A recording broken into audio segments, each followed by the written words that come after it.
বাড়ির পিছের ঝোপের আড়ালে করতে হবে। রাত হলেই তোরা চলে আসবি। আর হ্যাঁ, সাথে একটা মাদুর আনিস, আসলে সুবিধা হবে। সেদিন ঝোপের আড়ালে যা হলো তা কোনোদিন ভোলা যাবে না। মায়ের সাথে মামার বাড়ি যেতে অন্য দিনের মতো বেরোলো বিল্টু। মামার বাড়ির নাম শুনলেই বিল্টুর মন কেমন যেন করতে শুরু করে। এরকম আগে ছিল না, কিন্তু দিদা শয্যাশায়ী হওয়ার পর থেকে একটা মেয়ে দিদার দেখাশোনা করতে এসেছে। তার নাম ডলি। দেখতেও মোটামুটি, কিন্তু চাল চলন অসাধারণ। গায়ের চাপা রং হলের বিশেষ কিছু আছে মেয়েটার মধ্যে। মামার বাড়ি যেতে 3টে টোটো বদলাতে হয়, সাথে 2টো ট্রেন। আজকে তার ওপর মাসি আসবে, সাথে বাবানও। সকালে বেরিয়ে বাড়ি ঢুকতে ঢুকতে প্রায় দুপুর হয়ে গেল। গিয়ে দিদাকে প্রণাম করতেই পাশে দেখল বসে আছে ডলি।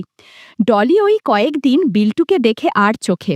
দুপুরের খাওয়া শেষে ওপরে বসে আছি আর নিচে মায়েরা। বাবান পাশে ঘুমাচ্ছে। বিল্টু বসে আছে ফোনটা নিয়ে বারান্দায়।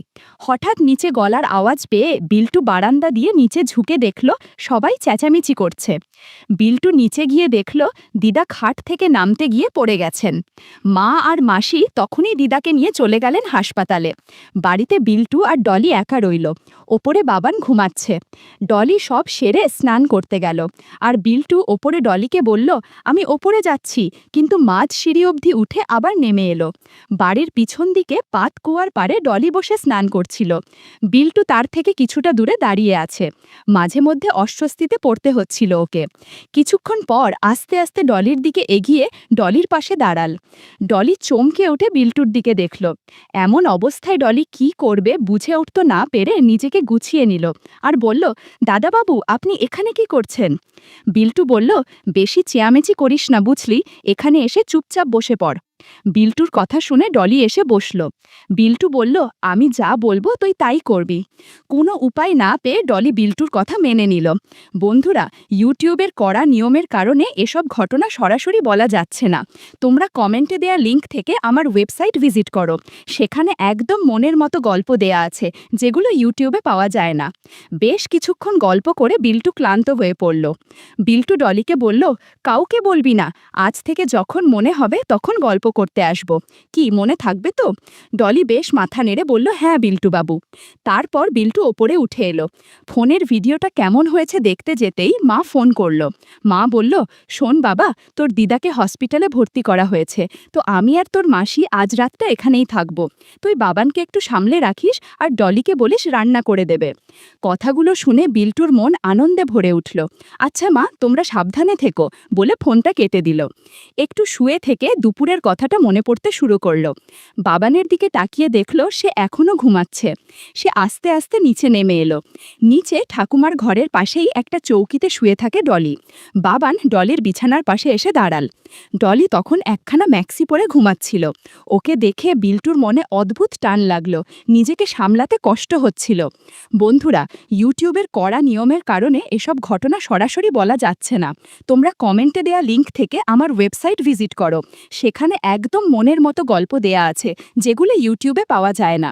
ঘণ্টাখানেক পর বিল্টু আবার ওপরে গিয়ে দেখল বাবান তখনও ঘুমাচ্ছে। অবশ্য ডলি সেরকম আওয়াজ করতে গিয়েও করেনি। বিল্টু এবার ভাইয়ের পাশে শুয়ে পড়ল। বিকেলের ঘটনার পর বিল্টু কখন ঘুমিয়ে পড়েছে বুঝতেই পারেনি। উঠে দেখে সন্ধ্যা হয়ে গেছে। পাশে বাবান শুয়েছিল, কিন্তু এখন আর নেই। জামাটা গলিয়ে নিচে নেমে বিল্টু দেখল বাবান বাইরের চৌকিতে বসে আছে। বাবানকে দেখে বিল্টু জিজ্ঞেস করল, কিরে, এখানে বসে কি করছিস? ভিতরে চল। বাবান বলল, না গো, মা তো নিচের ফোনে ফোন করে বলল যে নিমাইদা আসবে ও বাড়ি থেকে নিয়ে যেতে। নিমাইদা বাবানদের বাড়ি কাজ করে। বিল্টু সেটা জানতো, তাই বাবান চলে যাবে শুনে তার খুশি যেন মনে ধরল না। খুশি আটকে রেখে বলল, আচ্ছা, এসব আবার কখন হলো? বাবান গেটের দিকে তাকিয়ে থেকে বলল, একটু আগেই তো। তার কিছুক্ষণ পরেই নিমাইদা এসে বাবানকে নিয়ে গেল। বাবানের মনটা খারাপ দিদাকে এরকমভাবে নিয়ে যেতে দেখে। বিল্টুর অবশ্য সেসবের দিকে কোনো খেয়াল নেই। ওর চিন্তা শুরু ডলিকে নিয়ে। বাবান চলে যেতেই সে ভালো করে সদরের দরজাটা আটকিয়ে এলো। তারপর রান্নাঘরে উঁকি দিতেই দেখল ডলি দাঁড়িয়ে রান্না করছে। তার দিকে পিছন ফিরে থাকায় ডলি দেখতে পেল না বিল্টু কখন তার পিছনে এসে দাঁড়িয়েছে। বিল্টুর উপস্থিতি বুঝতে পেরে ডলি একটু চমকে উঠল। তারপর আস্তে আস্তে বলে উঠল, বাইরে ছোড়দাবাবু আছে, দেখলে সমস্যা হয়ে যাবে। বিল্টু বলল, কেউ নেই গো, আজকে শুধু তুমি আর আমি। আজ আমি তোকে রান্না করতে সাহায্য করব।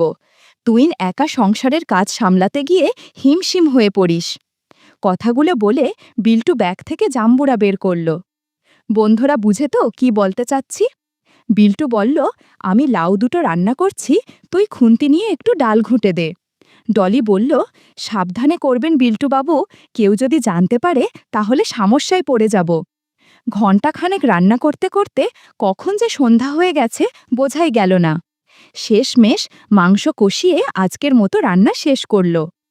কনেক ক্লান্ত থাকায় ডলি ঘুমিয়ে পড়ল।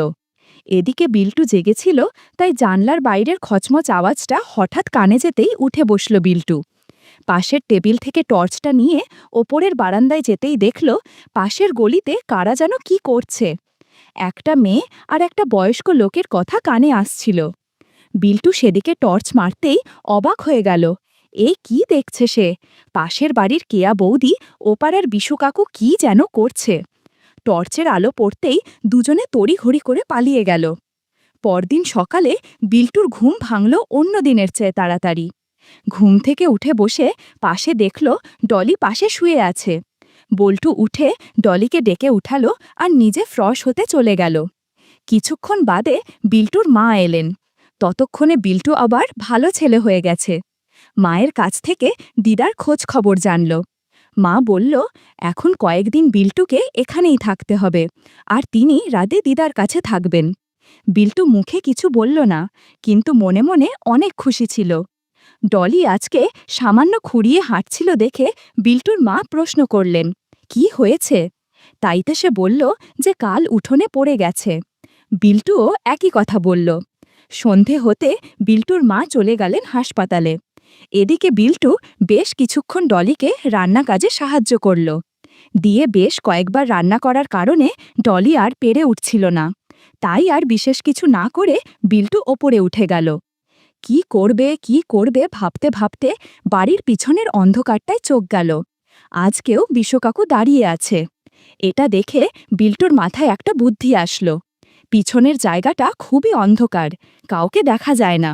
সে ঘর থেকে একটা কালো চাদর গায়ে দিয়ে পিছনের দরজা দিয়ে বেরিয়ে বিশু কাকার পিছনে গিয়ে দাঁড়িয়ে বলল, এই যে আপনি এখানে জাদু দেখান রোজ, তা আপনার বউ আর মেয়ে জানলে কেমন হবে?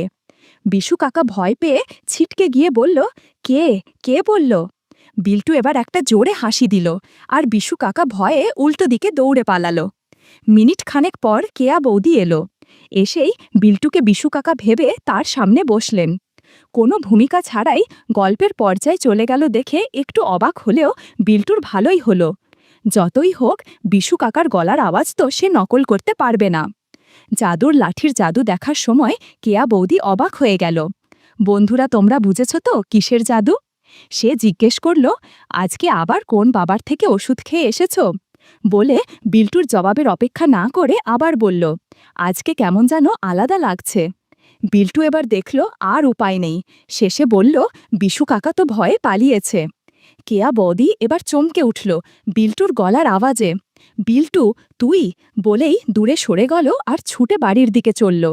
বিল্টু বেশ আশাহত হয়ে বাড়ি এসে রাতের খাবার খেয়ে শুয়ে পড়ল।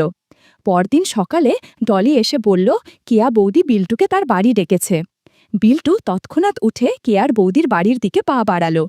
কেয়া বৌদির বাড়ি ঢুকতেই বৌদি বিল্টুকে ড্রয়িং রুমে বসালো।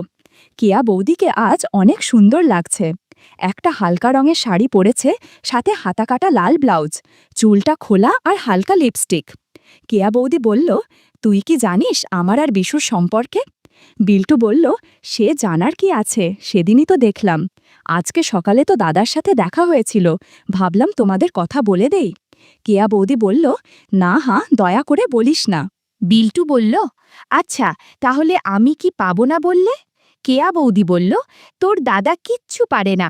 তুই বল, তুমি আমার থেকে বিশুকে আলাদা করবি না, তুই যা বলবি তাই করব। এখন বাড়িতে মা আছে, সন্ধেবেলায় চলে এসো। বলে বিল্টু নিজের বাড়ি চলে গেল। বিকেল হতেই বিল্টুর মা বেরিয়ে গেলেন। বেশ দূরে হাসপাতাল, তাই জলদি বেরোতে হলো। বিল্টুর অবশ্য এসবে কোনো মাথা ব্যথা নেই। মা চলে যেতে সে নিচের ঘরে এসে বসল। ডলি আস্তে আস্তে ঘরের কাজকর্ম করছে। এমন সময় দরজায় কড়া নাড়ার আওয়াজ হতেই ডলি গিয়ে দরজা খুলে দিল। ডলিকে বলাই ছিল, তাই সে কেয়া বৌদিকে নিয়ে ভেতরের ঘরে এসে বিল্টুকে ডাকল। বিল্টু একটা বারমুডা পরে বাইরে এসে দাঁড়াতে দেখে কেয়া বৌদি আর ডলি দাঁড়িয়ে আছে। কেয়ার পরনে একটা সাধারণ শাড়ি, সকালের মতো অত সাজ নেই তার। বিল্টু তাকে নিয়ে ঘরে এসে ডলিকে চোখের ইশারা করতেই সে চলে গেল। এদিকে ঘরের দরজাটা আটকিয়ে কেয়া বৌদির সাথে গল্প করতে শুরু করল। কিছুক্ষণ গল্প করতে এমন সময় পেছনের দরজাটা খুলে গেল। কেয়া বৌদি চমকে সেদিকে তাকাল, দেখল ডলি একটা হালকা রঙের গামছা জড়িয়ে ঘরে ঢুকছে। বিল্টু হেসে বলল, কিরে, তুইও গল্প করবি নাকি? কেয়া বৌদি একটু ইতস্তত বোধ করে বলল, আচ্ছা, কিন্তু ও গামছা জড়িয়ে ঘুরছে কেন? ডলি বলল, ছোটা বাবুই তো এখন আমার মালিক, তিনি বলেছেন, তাই তার ইচ্ছেতে আমি এরকমই থাকব। ডলি একটা ট্রে করে লাল পানি এনেছে, সেগুলো গ্লাসে ঢেলে সার্ভ করল আর বিছানায় বসল। বিল্টু বলল, যাক, ভালোই হলো, এখন গল্প করা যাবে। বন্ধুরা, তোমরা বুঝছো তো কোন গল্প? সেদিন অনেক রাত অবধি আড্ডা হয়েছে। তিনজন অনেক ক্লান্ত থাকায় কে কখন ঘুমিয়েছিল মনে নেই কারোর। হঠাৎ বিল্টুর ঘুম ভাঙল ডলির ডাকে। উঠে দেখে বেশ রাত হয়ে গেছে। সে পাশে ফিরে কেয়া বৌদিকে দেখে চমকে গেল আর ডলিকে জিজ্ঞেস করল, কিরে, কেয়া বৌদি এখনো এখানে কি করছে? ডলি বলল, ডেকেছিলাম দাদাবাবু। ও বলল, আজকে নাকি ওর বর আসবে না, তাই আজকে এখানেই থাকবে। বিল্টু বলল, ঠিক আছে, তুই যা, আমার জন্য এক কাপ চা বানা কড়া করে। ডলি বাইরে যেতেই ঘরের ভেতরে একটা অদ্ভুত নীরবতা নেমে এলো। কেয়া বৌদি আস্তে আস্তে পাশ ফিরে শুয়েছিল। চোখ বুঝে থাকলেও বোঝে যাচ্ছিল সে ঘুমোচ্ছে না। ওর সিথির সিঁদুর যেন ঝাঁকসা হয়ে গেছে, চুলগুলো খোলা হয়ে পড়েছে। এত কাছ থেকে ওকে দেখার সুযোগ আগে কখনো হয়নি বিল্টুর। কেমন যেন অদ্ভুত অনুভূতি হচ্ছিল। ঠিক তখনই ডলি ফিরে এলো, হাতে ধোঁয়া ওঠা চায়ের কাপ নিয়ে। ওর গামছার ভেজা প্রান্তটা হাঁটুতে ঠেকতে থাকায় একটা অদ্ভুত দৃশ্য তৈরি হচ্ছিল। ডলি কাপটা বিল্টুর হাতে দিয়ে বলল, চা খেয়ে নাও দাদাবাবু, অনেক রাত হলো। বিল্টু এক চুমুক দিতেই চোখ কেয়া বৌদির দিকে চলে গেল। কেয়া এবার চোখ মেরে তাকালো বিল্টুর দিকে। ওর চোখে যেন এক অদ্ভুত মায়া আর অস্বস্তির মিশ্রণ। ডলি হঠাৎই আবার মজা করে বলে উঠল, আজকে তো বৌদি এখানেই থাকছে, তাহলে গল্প তো আরও জমবে। বিল্টু একটু হেসে চুপ করে গেল, কিন্তু ভেতরে ভেতরে তার কৌতূহল আর অস্থিরতা বেড়েই চলল। চায়ের কাপ নামিয়ে রেখে সে উঠে দাঁড়ালো। ঘরের ভেতরটা অন্ধকার, শুধু টিম টিম করে একটা ছোট্ট ল্যাম্প জ্বলছে। সেই আলোয় তিনজনের ছায়া মিশে যাচ্ছে একে অপরের সঙ্গে। ডলি এসে হঠাৎই কেয়া বৌদির পাশে বসল। গামছাটা ঠিক করতে করতে বলল, বৌদি, ভয়ের কিছু নাই, ছোটাবাবু আছেন তো? কেয়া বৌদি আস্তে হেসে বলল, তোর এই সাহসী কথাগুলোই আমার ভরসা। ঘরের বাতাস ভারী হয়ে উঠছিল। বাইরের রাতটা যেন থেমে গেছে। ঘরের ভেতরে নীরবতা নেমে এসেছিল। বিল্টুর মনে হচ্ছিল এই মুহূর্তটা চিরদিন মনে থাকবে। ডলির দুষ্টু হাসি, কেয়া বৌদির মায়াবী দৃষ্টি আর তার নিজের অদ্ভুত অস্থিরতা একসাথে মিশে যেন এক নতুন গল্প শুরু করেছে। এভাবেই কখন রাত পেরিয়ে গেল বোঝা গেল না। ভোরের আলো ফোটার আগেই কেয়া বৌদি উঠে পড়ল। ও আস্তে শাড়ি ঠিক করল, কিন্তু মুখে এক অজানা আলোর ঝিলিক। যাওয়ার সময় বিল্টুর দিকে একবার তাকিয়ে রইল। সেই দৃষ্টিকে যেন অজানা প্রতিশ্রুতি লুকিয়েছিল। ডলি দরজা পর্যন্ত এগিয়ে দিয়ে আবার ভেতরে ফিরে এসে হাসতে হাসতে বলল, দাদাবাবু, এখন থেকে তো আসা যাওয়া বাড়বে। বিল্টু চুপ করে বসে রইল। চায়ের শেষ ফোঁটা চুমুক দিয়ে গলা ভিজাল, কিন্তু মনে হচ্ছিল তার ভেতরে কেমন এক ঝড় শুরু হয়ে গেছে। সকালে হঠাৎই দরজায় কড়া পড়ল। ডলি ছুটে গিয়ে দরজা খুলতেই দেখা গেল একটা ট্যাক্সি এসে দাঁড়িয়েছে। ভেতর থেকে নামলেন একজন মহিলা। গায়ে সাদামাটা প্রিন্টের শাড়ি, হাতে বড় ব্যাগ, চোখে টানা টানা ক্লান্তি। ডলি চিনতে একটু সময় নিল, তারপর বলল, অরে, জবা দিদি। জবা দিদি হলেন বিল্টুর দূর সম্পর্কের খালাপিসির আত্মীয়া। মাঝে মাঝেই বাড়িতে আসতেন, তবে এতদিন পর হঠাৎ করে আসবেন সেটা কেউ ভাবেনি। তিনি সরাসরি ঘরে ঢুকে বললেন, হাসপাতালে তোমার দিদাকে দেখতে গিয়েছিলাম, ভাবলাম এখানে থেকে ঘুরে আসা যাক। ডলি তড়িঘড়ি করে ব্যাগটা নিয়ে ভেতরে ঢুকালো। মুখে হাসি ফুটালেও ভেতরে কেমন যেন অস্বস্তি বোধ করছিল, কারণ এতদিন যা কিছু চলছিল এখন সব কিছু সামলানো কঠিন হয়ে যাবে। বিল্টু তখন সবে উঠেছে, গায়ে হালকা বারমুডা, চুল এলোমেলো। জবা দিদিকে দেখে একটু অপ্রস্তুত হয়ে গেল। কেয়া বৌদি তখনও ভেতরে বসেছিল, দরজার ফাঁক দিয়ে সব দেখতে পেয়ে ওর বুক ধকধক করতে লাগলো। এখন যদি কিছু ধরা পড়ে যায়। জবা দিদি ঘরে ঢুকতেই দেখে সারা ঘর এলোমেলো, মেঝেতে শাড়ি, ব্লাউজ, পেটিকোট আরও কত কি এদিক সেদিকে পড়ে আছে। একটু পর লক্ষ্য করল বিছানায় শ্যাম্পু পড়ে আছে। জবা দিদি বলল, ঘরের এই অবস্থা কেন? কেউ কোনো উত্তর দিল না। সবাই টেনশনে পড়ে গেল, কি বলবে না বলবে। জবা দিদি আবার বলল, বুঝেছি, বাড়িতে কেউ নেই বলে অগোছালো হয়ে আছে। সেদিন কোনো মতে সময় কেটে গেল। রাত হতেই ডলি আর কেয়া বৌদির মন হতাশ হয়ে পড়ল, কেননা জবা দিদির কারণে এখন আর কিছুই করা যাবে না। বিল্টু বলল, এসব নিয়ে ভাবতে হবে না, জবা দিদি ঘুমিয়ে পড়লে আমরা ঘরের পিছের ঝোপের আড়ালে চলে যাব, সেখানে বসে গল্প করা যাবে। এমন কথা তেমন কাজ। জবা দিদি ঘুমানোর পর তিনজন ঝোপের আড়ালে চলে গেল। খোলা আকাশের নিচে অনেক সময় কাটল। পোকামাকড়ের শব্দ আর ব্যাঙের ডাকে কেউ কিছু টের পেল না। বেশ ভালোই চলছিল তাদের দিনকাল।